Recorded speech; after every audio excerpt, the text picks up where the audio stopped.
Hello மக்களே, எல்லோரும் எப்படி இருக்கீங்க? இது வந்து நார்மல் ப்ளவுஸ் ஸ்டிச்சிங் வீடியோ தாங்க, சாதா ப்ளவுஸு. இது வந்து எப்படி ஸ்டிச் பண்ணுறதுன்றத வீடியோவை பாருங்கள். அதாவது பிகினர்ஸ் இப்போ தான் வந்து தையல் கற்றுக்கிட்டு இருக்கீங்க, அவங்களுக்கு வந்து தைக்க தெரியாது. அதனால் அவங்க வந்து இந்த வீடியோ பார்த்து கொஞ்சம் தைச்சி பழகிக்கலாம். அதுக்காக இந்த வீடியோ. பேக் சைடு வந்து சும்மா சின்னதாக ஒரு 1/4 இன்ச்சுக்கு மடித்து தைச்சிட்டு அதுக்கப்புறம் ஒரு 1/2 இன்ச்சுக்கு மடித்து பேக் சைடு தையல் போட்டுருங்க.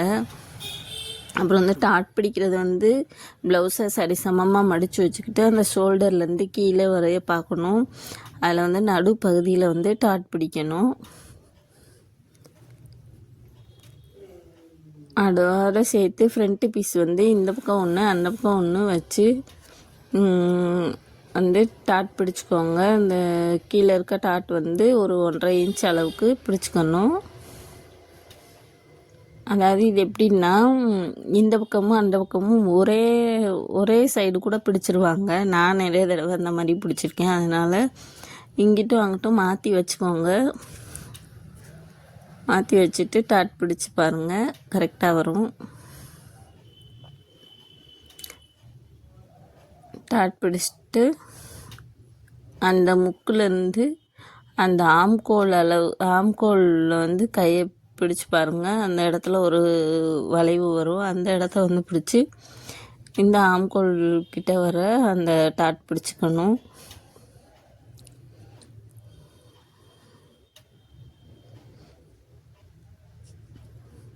அதாவது பெண்கள் வந்து நிறைய கற்றுக்கணும். என்னை பொறுத்தளவுக்கு எனக்கு இந்த தையல் தொழில் வந்து ரொம்ப உதவியாக இருந்துச்சு. நான் இதை விளையாட்டு போக்காக தான் கற்றுக்கிட்டேன். +2 முடித்ததுக்கப்புறம் சும்மா வீட்டில் இருக்கோமே அப்படின்னு சொல்லிட்டு எங்கள் ஊரில் ஒரு ட்ரைனிங் மாதிரி போட்டாங்க. அப்போ வந்து நானும் போய் பழகினேன். அப்போ கொஞ்சம் பழகிக்கிட்டேன். அதுக்கப்புறம் கொஞ்சம் கொஞ்சமாக பழகிக்கிட்டது தான் இந்த தையல் தொழில். எனக்கு வந்து இது மேரேஜுக்கு அப்புறம் இது வந்து ரொம்ப ஹெல்ப்ஃபுல்லாக இருந்துச்சு.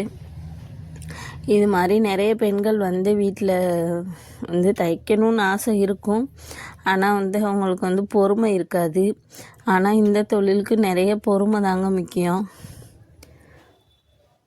அதாவது இந்த தொழில் வந்து நம்ம கற்றுக்கிட்டா இன்னும் போகிற காலத்தில் வந்து தையலில் வந்து நிறைய என்ன சொல்கிறது, நிறைய அமௌண்ட் வாங்குவாங்க. ஒரு ப்ளவுஸ்க்கே வந்து நிறைய அமௌண்ட் ஆகும். நம்மளோட ப்ளவுஸை நம்மளே தைச்சி பழகிக்கிட்டோம்னா அது நம்ம அடுத்தவங்கள்ட்ட கொடுக்க தேவையில்லை. அதுக்காக டெய்லருக்கெல்லாம் வந்து வருமானம் இல்லாமல் போயிடும் அப்படியெல்லாம் நினைக்க வேணாம். ஏதோ நம்ம ப்ளவுஸ் அளவுக்கு தைச்சிக்கலாமே அப்படின்றதுக்காக தான் இதை சொன்னேன். நானும் ஒரு டெய்லர் தான். இது வந்து பட்டி பீஸ் அட்டாச் பண்ணிக்கோங்க. பட்டி அட்டாச் பண்ணிவிட்டு ஃப்ரண்ட் பக்கம் வச்சு பட்டி அட்டாச் கொடுத்துருங்க. அதாவது போர் அடிக்குது, இந்த தொழில் இந்த இது வந்து எனக்கு சூட் ஆகலை.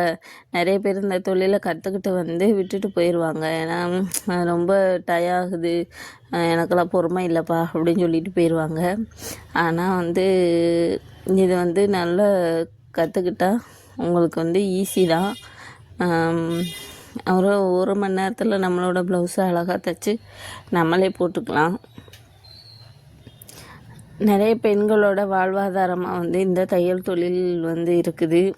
அதனால் வீட்டில் வந்து ஃப்ரீயாக இருக்க பெண்கள் வந்து இந்த தையல் தொழிலை கற்றுக்கணுன்றது என்னோடய ஆசை. நிறைய பேர் என்கிட்டையுமே வந்து தையல் கற்றுக்கிற கேட்டாங்க. நானும் சொல்லி கொடுத்தேன்.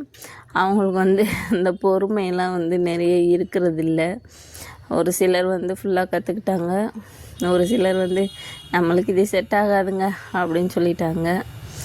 ஆனால் வந்து நம்ம இதை வந்து கற்றுக்கிறது ரொம்ப நல்லது. பட்டி பீஸ் அட்டாச் பண்ணுறது ஃப்ரண்ட்டில் வந்து ஊக்குப்பட்டி வந்து இப்படி தான் அட்டாச் பண்ணணும்.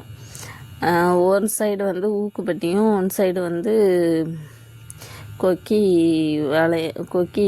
பட்டியும் வைக்கணும். இதை எப்படி தைக்கிறேன்றதை பார்த்து நீங்களும் அதே மாதிரி உள்பக்கம் வச்சு வெளிப்பக்கம் அடிக்கணும். இது வந்து அந்த வளையம் இருக்கும்ல அந்த சைடு இதில் வந்து அடிச்சுட்டு நடுவில் இன்னொரு தையல் போடணும். அப்படி போட்டிங்கன்னா இது வளையப்பட்டின்னு அர்த்தம்.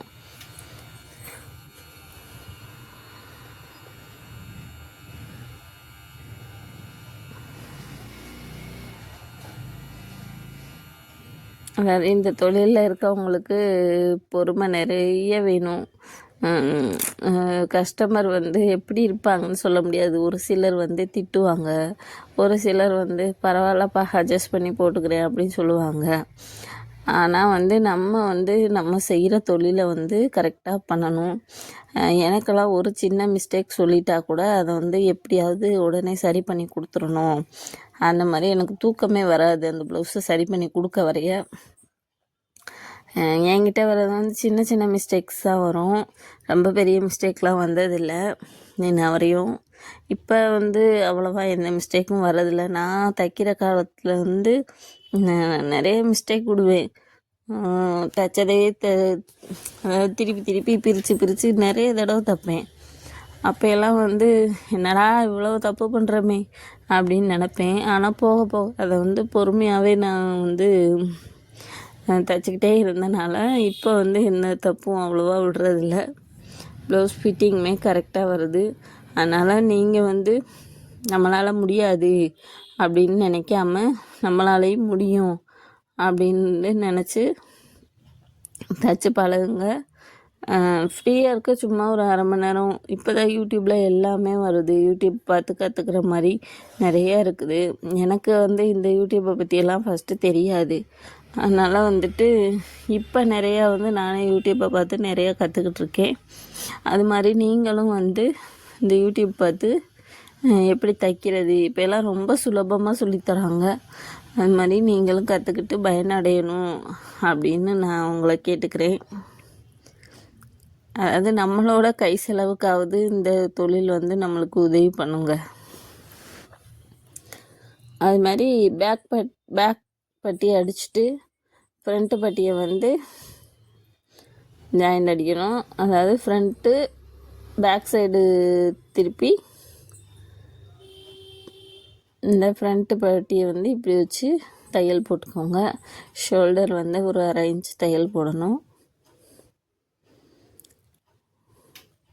அதாவது ஒரு சின்ன ட்ரிக்கு, அதாவது ப்ளவுஸை ஃபாஸ்ட்டாக தைக்கணும் அப்படின்னு நினச்சிங்கன்னா நம்ம ஒவ்வொரு தடவையும் எடுத்து கட் பண்ணி தைக்கிறதுக்கு பதிலாக பேக் பட்டி அடித்த உடனே கை வந்து பட்டி அடிச்சிடணும். அது கை பட்டி அடித்ததுக்கப்புறம் ஃப்ரண்ட்டு பீஸ் வந்து பட்டி அடிக்கணும்.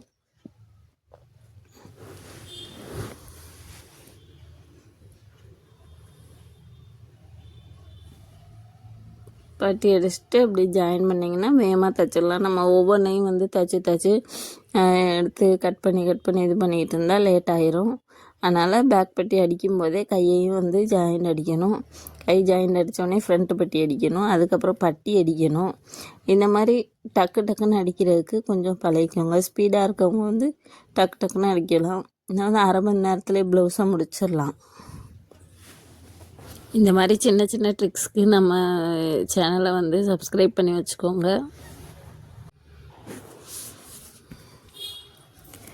நீங்கள் வந்து பிகினர்ஸாக இருந்தீங்கன்னா என்னடா இது ப்ளவுஸு தைச்சி பார்க்குறோம், பிரித்து பார்க்குறோன்ட்டு சோம்பேறித்தனமெல்லாம் படாதீங்க. எத்தனை தடவை பிரித்தாலும் அது வந்து உங்களுக்கு பின்னாடி வந்து நீங்களே நினச்சி பார்ப்பீங்க, நம்ம இவ்வளோ தூரம் பிரித்து தைச்சி பழகி இவ்வளோ தூரம் தைச்சிட்டோமே அப்படின்னு பெருமைப்பட்டுக்கிடுவீங்க.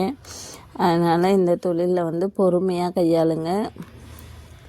ஷோல்டர் வந்து எப்பயுமே ஃப்ரண்ட்டில் வந்து தைக்கிறோம்ல, அப்போ வந்து 1/2 இன்ச்சு கையை வந்து குடஞ்சி கட் பண்ணி தைச்சிருங்க.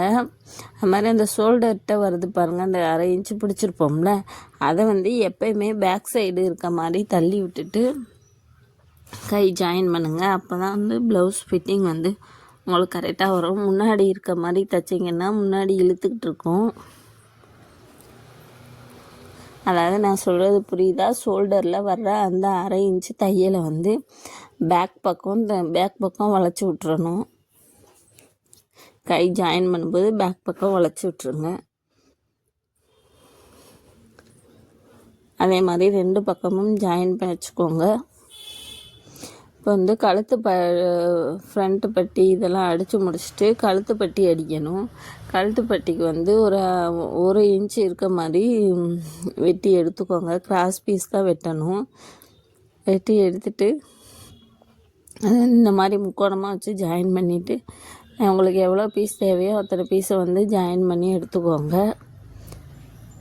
ஜாயின் பண்ணி எடுத்துகிட்டு ஃப்ரண்ட்டு கழுத்தில் வந்து ஃப்ரண்ட்டு கழுத்தில் வந்து இந்த ஒரு 1/4 இன்ச்சு விட்டு தையல் போடுங்க.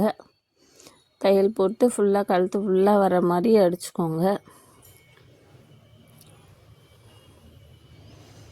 அடிச்சிட்டு ஒரு சின்ன கட்டிங் கொடுக்கணும். அதாவது அந்த வளையுது பாருங்கள், ஃப்ரண்ட்டு கழுத்து வளைகிற இடத்துலையும் பேக் கழுத்து வளைகிற இடத்துலையும் வந்து சிசரை வச்சு சும்மா லைட்டாக கட் பண்ணிக்கோங்க. குட்டி குட்டியாகவும் அந்த வளைகிற இடத்துல கட் பண்ணி விட்டிங்கன்னா கழுத்து வந்து நல்லா ரவுண்டாக அழகாக வந்துடும்.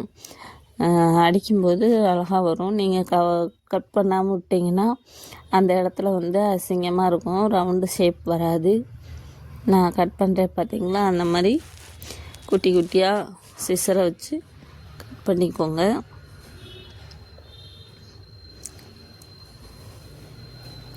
இந்த மாதிரி கட் பண்ணிவிட்டு அதை வந்து திருப்பி அடிச்சிங்கன்னா கழுத்து வந்து ஃபினிஷிங் வந்து நீட்டாக வரும். அதை அப்படியே மடித்து ஒரு தையல் போட்டுக்கோங்க.